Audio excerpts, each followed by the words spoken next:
जय हिंद दोस्तों, स्वागत करता हूं आपका fact study SM YouTube channel के इस प्लेटफॉर्म पर। तो मध्य प्रदेश लोक सेवा आयोग का जो अपना पेपर होने वाला है 19 जून को, तो उसके लिए मॉक टेस्ट का सेट नंबर 2 लाए हैं। इससे पहले हम सेट नंबर 1 ला चुके हैं, तो आप उसको ज़रूर देखिएगा। और इससे पहले भी हमने बहुत इंपॉर्टेंट टॉपिक्स कवर किए हुए हैं हमारे जो चैनल पे। आप विज़िट करिए और उन टॉपिक्स को देख कर ज़रूर जाइएगा, आपको बहुत ज़्यादा फ़ायदा मिलने वाला है। चलिए आज का मॉक टेस्ट स्टार्ट करते हैं, ठीक है। और आपका पहला प्रश्न आ गया है और ये यहाँ पर एनपी दिया हुआ है। एक बात आपको बताना चाहूँगा, एनपी का मतलब नेशनल पार्क होगा, टीआर का मतलब टाइगर रिजर्व होगा, ठीक है। और सारे के सारे इसमें जितने भी ऑप्शंस हैं सारे हम डिस्कस करेंगे इसमें, ठीक है। पेन कॉपी हाथ में लेकर बैठिएगा और मुझे कमेंट सेक्शन में बताइएगा आपने कितना स्कोर किया। तो पहला प्रश्न है आपके लिए, आपके सामने है, मगरमच्छ सफारी के लिए विख्यात सांख सागर झील किस नेशनल पार्क में है, आपको ये बताना है। तो याद रखिएगा, एक तो सांख सागर आपको याद रखना है, सांख सागर झील, इसके अलावा माधव सागर झील और इसके अलावा जाधव सागर झील। 3 झीलों के नाम मैंने बताए, सांख सागर झील, माधव सागर झील और जाधव सागर झील। ये तीनों के तीनों झील जो है माधव नेशनल पार्क में आते हैं। मोस्ट इंपॉर्टेंट क्वेश्चन हो जाता है। सांख सागर झील, माधव सागर झील और जाधव सागर झील तीनों के तीनों माधव नेशनल पार्क में आते हैं। और इन तीनों झीलों में याद रखिएगा मनिहार नदी का पानी जाता है। तो ये काफ़ी इंपॉर्टेंट क्वेश्चन हो जाता है। मनिहार नदी का पानी जो है इन तीनों के तीनों झीलों में जाता है, मोस्ट इंपॉर्टेंट फैक्ट हो जाता है। बांधवगढ़ नेशनल पार्क दिख रहा है, इसके बारे में बता देता हूँ। ये उमरिया में पड़ता है, 32 पहाड़ियों से घिरा हुआ नेशनल पार्क है बांधवगढ़ नेशनल पार्क। बाघ के घनत्व की दृष्टि से सबसे ज़्यादा जो घनत्व है बाघों का वो बांधवगढ़ नेशनल पार्क में ही है, ठीक है। उमरिया में है, मैंने बता दिया। 1968 में बांधव नेशनल पार्क बना था। और प्रोजेक्ट टाइगर में बांधव नेशनल पार्क कब आया मुझे आप कमेंट सेक्शन में बताइए। और इसके अलावा यहाँ पर शेषशाही तालाब भी है और वहाँ पर विष्णु भगवान की शयन मुद्रा में लेटी हुई मुद्रा में जो है प्रतिमा भी है। और बांधवगढ़ में जो अभिलेख मिले हैं वो संस्कृत भाषा में है, तो ये बात भी आप याद रखेंगे, ठीक है। सफ़ेद शेर भी पाए गए थे बांधवगढ़ नेशनल पार्क में, तो ये बात भी आप याद रखेंगे, काफ़ी इंपॉर्टेंट हो जाता है बांधवगढ़ नेशनल पार्क, ठीक है। और हाथियों का नया घर अगर आपसे पूछा जाता है तो वो भी बांधवगढ़ नेशनल पार्क में ही है। हाथियों का नया घर अगर पूछा जाता है। रातापानी दिख रहा है, रातापानी एकमात्र जो वाइल्ड लाइफ सेंचुरी है, एकमात्र वाइल्ड लाइफ सेंचुरी है मध्य प्रदेश की, जो कि टाइगर रिजर्व में है, प्रोजेक्ट टाइगर में शामिल है। रातापानी टाइगर रिजर्व 1976 में जो है बना हुआ था, ठीक है। और 2013 में प्रोजेक्ट टाइगर में आ गया था। रायसेन में मेनली पड़ता है रातापानी टाइगर रिजर्व। और यहाँ पर पेंच नेशनल पार्क दिख रहा है। पेंच नेशनल पार्क से याद रखिएगा कि NH 44 गुजरता है पेंच नेशनल पार्क से, मोस्ट इंपॉर्टेंट हो जाता है, ठीक है। और एक मैं आपको पन्ना नेशनल पार्क के बारे में भी बताना चाहूँगा। पन्ना नेशनल पार्क याद रखिएगा 1994 में प्रोजेक्ट टाइगर में शामिल हो गया था, ठीक है। और ड्रोन से बाघों की निगरानी जो है की गई है, वो अगर की गई है, अगर आपसे पूछा जाता है कि ड्रोन से बाघों की निगरानी किस नेशनल पार्क में की गई है, तो पन्ना नेशनल पार्क में ड्रोन के द्वारा बाघों की निगरानी जो है की गई है। ये बात याद रखेंगे। कान्हा नेशनल पार्क के बारे में एक फैक्ट आपको बताना चाहूँगा, कहाँ पर हैं पन्ना और कान्हा, कहाँ पर है आप मुझे कमेंट सेक्शन में बताइएगा, ठीक है। काफ़ी इजी है, वो मैं नहीं बता रहा हूँ। कान्हा नेशनल पार्क के बारे में एक चीज़ बता रहा हूँ, सॉलिड वेस्ट मैनेजमेंट के लिए स्कॉच अवार्ड जो है जीता है कान्हा नेशनल पार्क में। एक बार फिर बताता हूँ, सुनिए, सॉलिड वेस्ट मैनेजमेंट के लिए Skoch award Kanha national park ने जीता हुआ है। और बैगा जनजाति जो है, Baiga tribe Kanha national park में खूब पाई जाती है, ठीक है। और मंगलू बैगा के नाम पर यहाँ पर सड़क भी है, तो ये बात भी आप याद रखेंगे। श्रवण ताल भी है कान्हा नेशनल पार्क में, तो ये बात भी याद रखेंगे। भूर सिंह द बारह सिंघा जो है, इसने अपना मास्कट जो है जारी किया था और जिसको रोहन चक्रवर्ती ने बनाया था, तो काफ़ी इंपॉर्टेंट हो जाता है कान्हा नेशनल पार्क। तो एक क्वेश्चन से मैंने आपको कितने सारे क्वेश्चन कवर करवाए। तो वीडियो अगर हमारा प्रयास अच्छा लगे आपको तो वीडियो को लाइक ज़रूर कर दीजिएगा और हमारे चैनल को सब्सक्राइब जरूर कर लीजिएगा। बहुत क्वालिटी क्वेश्चंस जो हैं आपके लिए खोज खोज कर लाए गए हैं, ठीक है। अगला प्रश्न है, देखिए, मध्य प्रदेश में हाथी परियोजना के संबंध में निम्नलिखित तथ्यों पर विचार करना है, ठीक है। तो पहला तथ्य है आपका, मध्य प्रदेश सरकार ने 11 हाथियों के लिए भुगतान किया है कर्नाटक से कान्हा नेशनल पार्क MP में स्थानांतरित करने के लिए, ठीक है। सीधा सा मतलब ये है कि कर्नाटक से जो है कान्हा नेशनल पार्क में जो है हाथी जो है मध्य प्रदेश सरकार ने स्थानांतरित किए हैं। ये बिल्कुल सही बात है, ठीक है। मोस्ट इंपॉर्टेंट बात है, मध्य प्रदेश में हाथी जो है कर्नाटक से लाए गए हैं। 11 हाथी लाए गए हैं, 11 हाथी शिफ्ट किए गए हैं, ठीक है।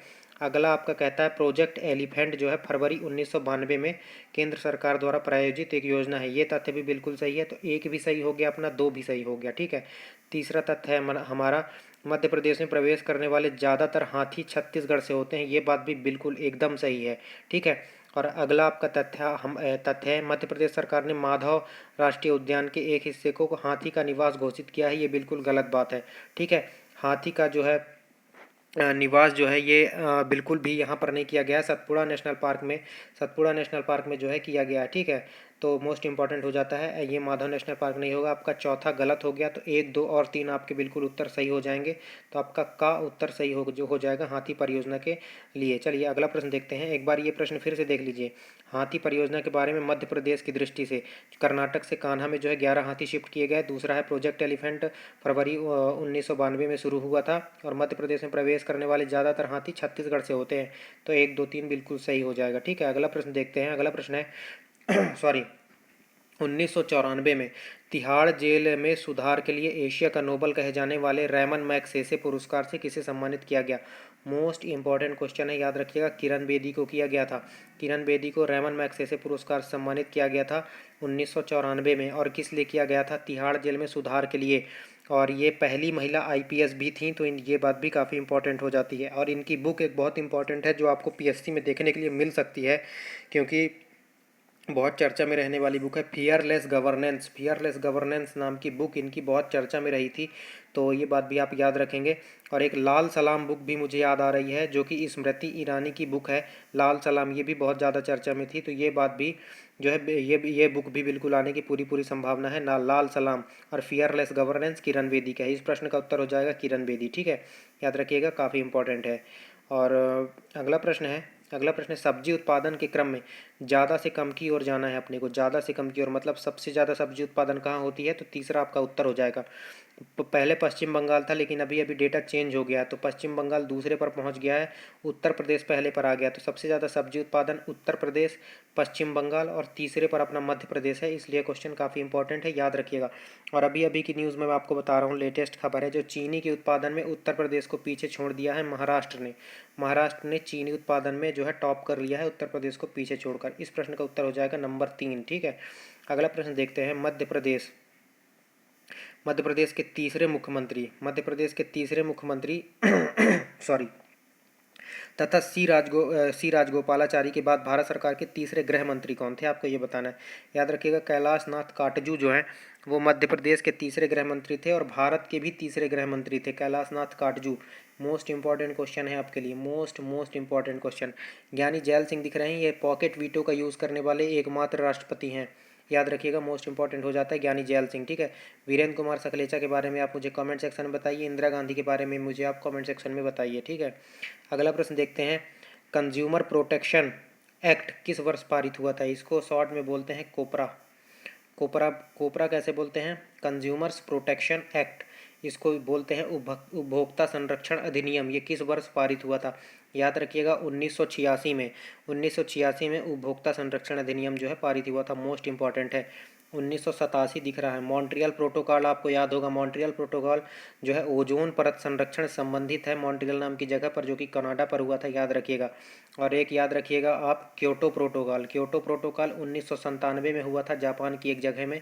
और इसका संबंध जो है क्योटो प्रोटोकॉल का संबंध जो है ग्रीन हाउस गैसेस से है, याद रखेंगे, मोस्ट इंपॉर्टेंट है। और सतत विकास पर पहला सम्मेलन स्टॉकहोम सम्मेलन है, याद रखिएगा, स्टॉकहोम सम्मेलन सतत विकास पर पहला सम्मेलन है, 1972 में हुआ था। और इसकी मेज़बानी उस टाइम पर जो है अमेरिका ने करी थी, और इसका थीम था ओनली वन अर्थ। और इसी के तहत जो है 1972 में ही 5 जून 1972 को यूनाइटेड नेशन इन्वायरमेंट प्रोग्राम की स्थापना की गई थी। कब? 5 जून 1972 के दिन, ठीक है। यूनाइटेड नेशन इन्वायरमेंट प्रोग्राम की स्थापना की गई थी, जिसका हेडक्वार्टर नैरोबी केनिया में पड़ता है। और इसीलिए फिर 1974 से 5 जून को जो है विश्व पर्यावरण दिवस मनाने की जो है परंपरा शुरू की गई। और इस बार का थीम भी 5 जनवरी, अभी जो 5 जून गया है विश्व पर्यावरण दिवस, इस बार की थीम थी ओनली वन अर्थ। जो पहली बार की थीम थी ना स्टॉकहोम सम्मेलन की, ओनली वन अर्थ, इस बार की थीम भी वही है, ओनली वन अर्थ। ये मोस्ट इंपॉर्टेंट हो जाता है आपके लिए, क्योंकि 50 वर्ष भी पूरे हो गए हैं, इसीलिए ऐसा किया गया है। दोनों थीम को जो है सेम सेम रखा गया है। मैंने बता दिया। जैव विविधता पर संबंधित एक है नागोया प्रोटोकॉल, याद रखेंगे। नागोया प्रोटोकॉल जो है जैव विविधता से संबंधित है, और कुनमिंग घोषणा पत्र भी जैव विविधता से संबंधित है, याद रखेंगे। जैव विविधता दिवस कब मनाया जाता है? 22 मई को मनाया जाता है, ठीक है। 22 अप्रैल को क्या मनाया जाता है? विश्व पृथ्वी दिवस, ठीक है। 22 मार्च को क्या मनाया जाता है? विश्व जल दिवस। तो याद रखेंगे, काफ़ी इंपॉर्टेंट चीज़ें मैं आपको बताते जा रहा हूँ बीच बीच में, ठीक है। अगला प्रश्न है सॉरी, थोड़ी खांसी आ रही है। मध्य प्रदेश में नचना कुठार का पार्वती मंदिर आपको कहाँ देखने के लिए मिलेगा? याद रखिएगा, अजयगढ़ पन्ना में नचना कुठार का पार्वती मंदिर देखने के लिए मिल जाता है। इसके अलावा आपको 3 ये गुप्तकालीन मंदिर आपको याद रखने हैं। एक तो नचना कुठार का पार्वती मंदिर आपको पन्ना में देखने के लिए मिलेगा, एक आपको तिगवा का विष्णु मंदिर जबलपुर में देखने के लिए मिलेगा, और एक भूमरा का शिव मंदिर ये सतना में देखने के लिए मिलेगा। मोस्ट इंपॉर्टेंट बता रहा हूँ, एक बार फिर से सुन लीजिए। नचना कुठार का पार्वती मंदिर पन्ना, तिगवा का जो विष्णु मंदिर है वो जबलपुर, और भूमरा का शिव मंदिर सतना, तीनों के तीनों गुप्तकालीन है। जबलपुर दिख रहा है। जबलपुर में एक कृषक चेतना नाम की पत्रिका का भी प्रकाशन होता है, याद रखिएगा। कृषक चेतना नाम की पत्रिका का जो है प्रकाशन भी जबलपुर से होता है। पटवारी के लिए काफ़ी इंपॉर्टेंट हो जाएगा। और एक जिला एक उत्पाद के तहत मटर जो है, जबलपुर के मटर को जो है एक जिला एक उत्पाद के रूप में चुना गया है, क्योंकि जबलपुर जो है मटर उत्पादन में टॉप पर है। ये मोस्ट इंपॉर्टेंट क्वेश्चन आपके लिए हो जाता है, ठीक है। खजुराहो दिख रहा है। कंदरिया महादेव के मंदिर खजुराहो में देखने के लिए मिलेंगे। पश्चिमी समूह के मंदिर है कंदरिया महादेव, और खजुराहो खुद जो है पंचायतन शैली में है। पंचायतन शैली के मंदिर कैसे होते हैं? जैसे एक मंदिर यहाँ हो गया, एक मंदिर यहाँ हो गया, एक मंदिर यहाँ हो गया, एक मंदिर यहाँ हो गया, एक मंदिर यहाँ हो गया, एक मंदिर यहाँ हो गया, और एक मंदिर यहाँ हो गया। इसको पंचायतन शैली बोल देते हैं, ठीक है। तो खजुराहो के मंदिर जो है पंचायतन शैली में है, ये मोस्ट इंपॉर्टेंट हो जाता है, ठीक है। और क्या बताया जा सकता है आपको? लक्ष्मण मंदिर भी आपको खजुराहो में ही देखने के लिए मिल जाएगा। चलिए, इस प्रश्न से इतना ही देखते हैं, ठीक है।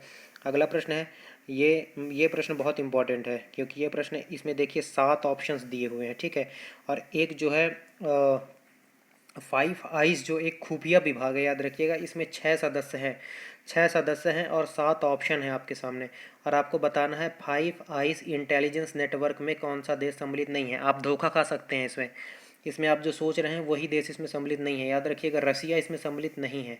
इसमें जो है ये 6 देश सम्मिलित हैं 5 आइज में। नाम इसका 5 आइज इंटेलिजेंस नेटवर्क है। इसमें 6 देश सम्मिलित है। Japan, America, Canada, Australia, New Zealand और ब्रिटेन। याद रखिएगा, मोस्ट इंपॉर्टेंट क्वेश्चन है। इसका नवीनतम सदस्य जापान है, ये बात भी आप याद रखेंगे। इसके अलावा आपको बताना चाहूँगा, नाटो एक बहुत चर्चा में चल रहा है। नाटो का मतलब नॉर्थ एटलांटिक ट्रीटी ऑर्गेनाइजेशन। इसमें 30 सदस्य हैं, ठीक है। 1949 में इसकी स्थापना होती है। हेडक्वार्टर ब्रुसेल्स में है। ये मोस्ट इंपॉर्टेंट आपके लिए हो जाता है, ठीक है। चलिए, तो अगला प्रश्न देखते हैं। अगला प्रश्न है, अंटार्कटिका में खोजे गए नए मंगल ग्रह के एक दुर्लभ खनिज का नाम आपको बताना है। तो याद रखिएगा, जीरोसाइड नाम का खनिज जो है ये अंटार्कटिका में खोजा गया है, जो मंगल ग्रह का एक दुर्लभ खनिज है, मंगल ग्रह से मिलता जुलता, ठीक है। जीरोसाइट इसका आंसर हो जाएगा। काफ़ी हाई लेवल का क्वेश्चन ये है।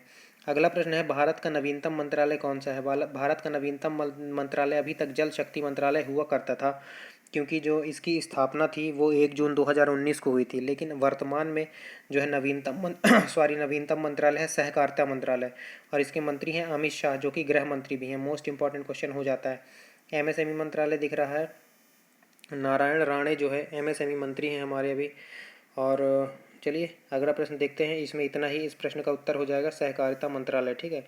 अगला प्रश्न देखते हैं, भारत में आने वाले 2/3 चक्रवात कहाँ पर आते हैं? याद रखिएगा, बंगाल की खाड़ी में। भारत में आने वाले टोटल चक्रवातों का 2/3 चक्रवात बंगाल की खाड़ी में आ जाते हैं, ठीक है।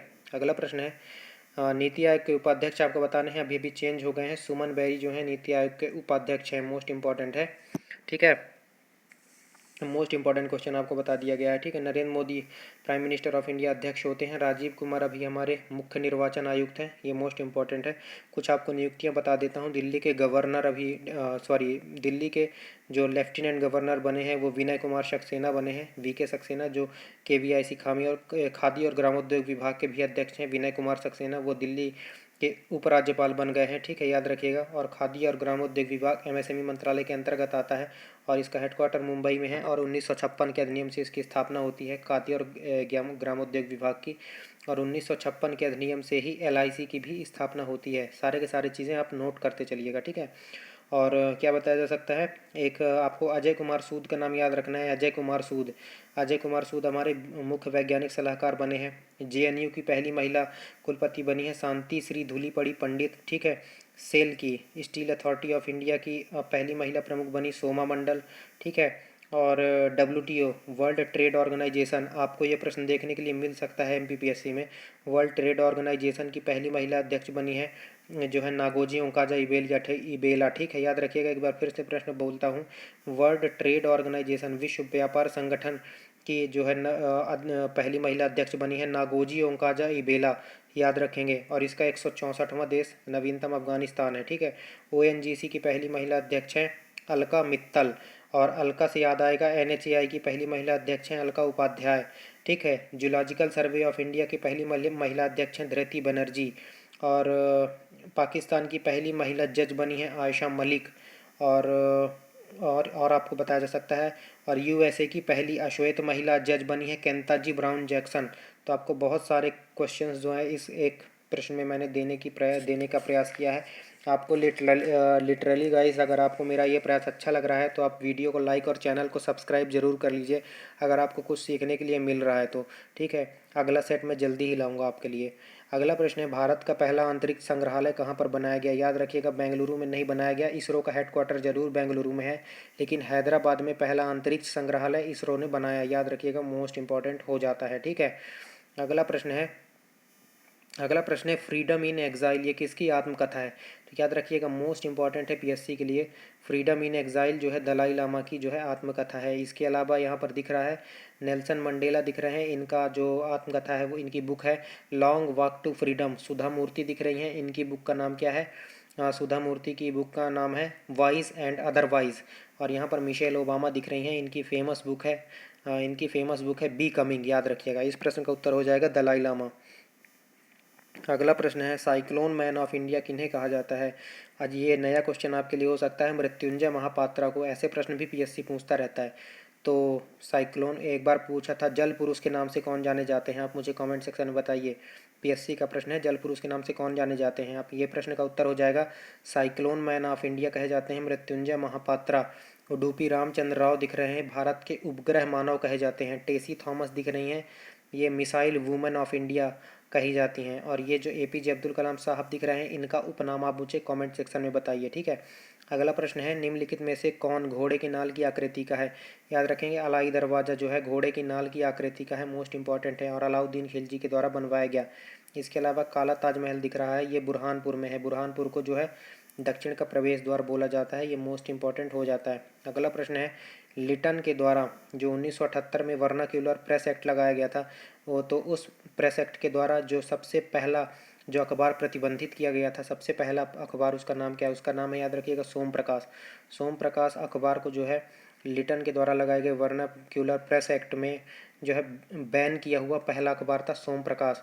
और रिपन ने 1872 में इसको हटा दिया था। तो याद रखिए, 82 में 1882 में जो है रिपन ने हटा दिया था, ठीक है। तो लिटन लाया था और रिपन हटाया था, ऐसे करके याद रख लीजिएगा। उदंत मार्तंड दिख रहा है, ये जो है उदंत मार्तंड, याद रखिएगा, मोस्ट इंपॉर्टेंट आपके लिए हो जाता है, क्योंकि उदंत मार्तंड जो है पहला हिंदी का समाचार पत्र है जिसको पंडित जुगल किशोर शुक्ला ने जो है संपादित किया था। ये मोस्ट इंपॉर्टेंट हो जाएगा, ठीक है। और संवाद कौमुदी, ये राजा राम मोहन राय की कृति है, तो आप ये भी नहीं भूलिएगा। अगला प्रश्न देखते हैं, लोकपाल के संबंध में लोकपाल के संबंध में निम्नलिखित में से कौन सा कथन सत्य नहीं है? आपको बताना है। लोकपाल कोई पद नहीं है, याद रखिएगा, लोकपाल एक संस्था है, और लोकपाल में 8 सदस्य होते हैं, तो लोकपाल एक 8 सदस्यीय संस्था है, ये बिल्कुल सही बात है। लोकपाल के प्रथम अध्यक्ष पिनाकी चंद्र घोष थे, बिल्कुल सत्य बात है। और अब इनके स्थान पर कार्यकारी प्रभार दे दिया गया है, किसको दिया गया है? आप मुझे कमेंट सेक्शन में बताइए, ठीक है। मोहंती करके हैं, मुझे पूरा नाम एग्जैक्ट याद नहीं आ रहा है अभी, ठीक है। तो लोकपाल के प्रथम अध्यक्ष पिनाकी चंद्र घोष थे, ये मोस्ट इंपॉर्टेंट है। लोकपाल को नॉर्डिक देश स्वीडन से लिया गया है, ये भी बात बिल्कुल सत्य है। नॉर्डिक देश स्वीडन से जो है लोकपाल शब्द लिया गया है, वहाँ पर ओम्बोड्समैन बोला जाता है, ठीक है। इसका कार्यकाल 5 वर्ष या 70 वर्ष होता है, ये बात बिल्कुल सही है। इसका कार्यकाल 6 वर्ष या 65 वर्ष होता है, ये गलत है। इसका उत्तर ये हो जाएगा 5वां नंबर, ठीक है। ये चारों के चारों जो है शुरू के ऊपर के जो चारों कथन है वो बिल्कुल सही हैं, तो आप इसमें कन्फ्यूज़ हो सकते हैं। क्योंकि अधिकतर के 6 वर्ष और 65 वर्ष होते हैं, लेकिन इसका 5 वर्ष और 70 वर्ष कार्यकाल होता है। तो ये मोस्ट इंपॉर्टेंट है। इसका उत्तर हो जाएगा पाँचवा। ठीक है, पाँचवा इसका उत्तर हो जाएगा। बाकी सब के सब सही हैं, बाकी सब के सब सही हैं, यही एकलौता गलत है। ठीक है, अगला प्रश्न देखते हैं। निम्नलिखित में से कौन सा कथन असत्य है? भूमध्य सागर को मरमरा सागर से जोड़ने वाली जल संधि डॉर्डेलेंस की जल संधि है। ये क्वेश्चन बहुत इंपॉर्टेंट है, क्योंकि अभी जो रशिया यूक्रेन वॉर चल रहा है ना, ये उसी संबंधित जल संधियाँ आपको बताई जा रही हैं। तो भूमध्य सागर को मरमरा सागर से जोड़ने वाली जल संधि कौन सी है? तो डॉर्डेलेंस की जल संधि है। बिल्कुल सही है, ये बिल्कुल सही है। ठीक है, इसके अलावा मरमरा सागर को काला सागर से जोड़ने वाली जल संधि बॉस्फोरस की जल संधि बिल्कुल सही है। काला सागर को जेव सागर से जोड़ने वाली जल संधि कर्च की जल संधि है, बिल्कुल सही है। इन सब में सबसे इंपॉर्टेंट यही है कि काला सागर को जेव सागर से कौन सी जल संधि जोड़ती है? कर्च की जल संधि। और चौथा, काला सागर को भूमध्य सागर से जोड़ने वाली जल संधि कर्च की जल संधि है, ये बिल्कुल गलत है। तो शुरू के आपके बिल्कुल ऊपर के 3 बिल्कुल सही हैं, यही गलत है। ठीक है, तो यही आपका चौथा नंबर सही उत्तर हो जाएगा। अगला प्रश्न है, वन खंडेश्वर का मंदिर कहाँ पर है? याद रखिएगा, वन खंडेश्वर का मंदिर भिंड में है। इसको पृथ्वीराज चौहान ने बनवाया था। ये मोस्ट इंपॉर्टेंट क्वेश्चन है। पृथ्वीराज चौहान ने जो है वन खंडेश्वर का मंदिर बनवाया हुआ था। ये मोस्ट इंपॉर्टेंट क्वेश्चन है। ठीक है, अगला प्रश्न देखते हैं। अगला प्रश्न है, इजराइल ने किस फूल के नाम पर नरेंद्र मोदी को सम्मानित करने के लिए मोदी फूल रख दिया? याद रखिएगा, गुल दाउदी। ये बहुत ही तेज़ी से फैलने वाला एक फूल है। तो नरेंद्र मोदी जी की ख्याति जिस हिसाब से फैल रही है पूरे विश्व में, भारत के जो बहुत ही शानदार नेता उभर के आए हैं विश्व भर में, विश्व के महानतम नेता इस समय बन चुके हैं नरेंद्र मोदी जी, बहुत तेज़ी से फैल रहे हैं। उसी की तरह गुल दाउदी का नाम जो है नरेंद्र मोदी के नाम पर सम्मानित करने के लिए रखा गया है, इसीलिए क्योंकि गुल दाउदी का पौधा बहुत ही तेज़ी से फैलता है। ठीक है, यहाँ पर गुल मकई दिख रहा है, तो मलाला यूसुफजई के ऊपर बनी हुई फिल्म का नाम गुल मकई है। तो ये बात भी काफ़ी इंपॉर्टेंट हो जाती है। मलाला यूसुफजई ने, याद रखिएगा, कैलाश सत्यार्थी के साथ जो है नोबल पुरस्कार जो है साझा किया था। किस वर्ष में किया था आप मुझे कमेंट सेक्शन में बताइए। मैं आपको बता देता हूँ कि जो आपके कैलाश सत्यार्थी हैं वो बचपन बचाओ आंदोलन से संबंधित हैं, और इनका संबंध मध्य प्रदेश के विदिशा से है। तो ये काफ़ी इंपॉर्टेंट हो जाता है। ठीक है, इस प्रश्न का उत्तर हो जाएगा गुलदाउदी। अगला प्रश्न है, दसपुर अभिलेख के विषय में निम्नलिखित में से कौन सा कथन असत्य है? पहला प्रश्न देखते हैं, पहला कथन देखते हैं। यह अभिलेख मंदसौर में है, बिल्कुल सही बात है, क्योंकि दसपुर का पुराना नाम मंदसौर ही है। इसमें वर्णन है कि कुमार गुप्त ने बुनकरों की एक शाखा सूर्य मंदिर निर्माण के लिए दान दिया था, बिल्कुल सत्य कथन है, बिल्कुल सही बात है। जो कुमार वर्मन के सामंत थे वंधु वर्मन, ठीक है, उन्होंने दान दिया था जो है बुनकरों की एक शाखा को। ये पूछा हुआ प्रश्न है पीएससी में, याद रखिएगा, आपको और ज़्यादा वर्णित करके दे रहा हूँ मैं।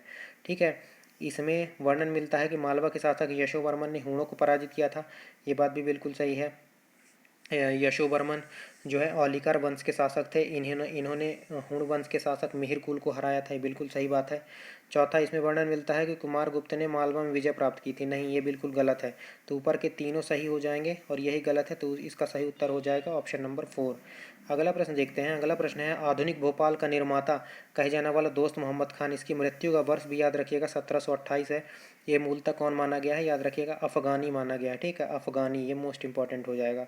अगला प्रश्न है, वेब सीरीज पंचायत, पंचायत बहुत ज़्यादा चर्चा में है। पंचायत सेकंड जो है, इसकी शूटिंग मध्य प्रदेश में कहाँ पर हुई है? याद रखिएगा, महोड़िया पंचायत जो सीहोर में पड़ती है, तो यहीं पर जो है पंचायत वेब सीरीज़ की शूटिंग हुई है। फुलहरा तो उसमें नाम दिया गया है, फुलहरा नहीं है, कन्फ्यूज़न नहीं होना है।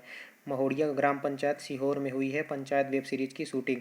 पल्ली पंचायत दिख रहा है। इस बार का जो 24 अप्रैल था ना, राष्ट्रीय पंचायती राज दिवस 24 अप्रैल था, उसका जो होस्ट होस्ट जो है विलेज था, इसकी मेज़बानी किया था पल्ली पंचायत ने। ये जम्मू कश्मीर में है और ये पूरी तरह से कार्बन न्यूट्रल है, इसीलिए इस बार इसकी मेज़बानी करने का मौका मिला था पंचायती राज दिवस को। ठीक है, याद रखिएगा।